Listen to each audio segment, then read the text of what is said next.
আসসালামু আলাইকুম। আজকে শেয়ার করছি আমার সারাদিনের খানা দানা। তো সকালবেলায় উঠেই খেয়ে নিলাম একটা পাউরুটি। পাউরুটিটা আমার খুব পছন্দের। তারপর একটা বিস্কিট খেলাম।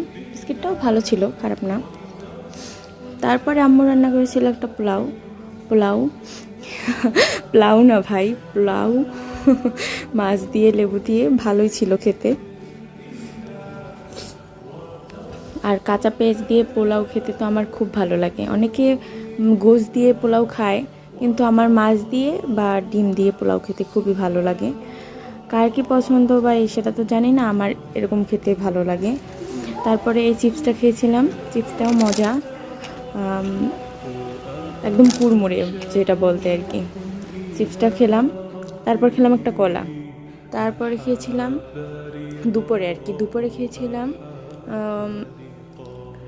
আম্মু গরুর মাংস দিয়ে খিচুড়ি রান্না করেছিল, খুব মজা হয়েছিল। পাশে এসে আমার বোনও চাইলো, ওকেও একটু দিলাম। তারপরে এই চিপসটা খেয়েছিলাম বিকেলের দিকে। চিপসটাও খারাপ না, মোটামুটি আর কি।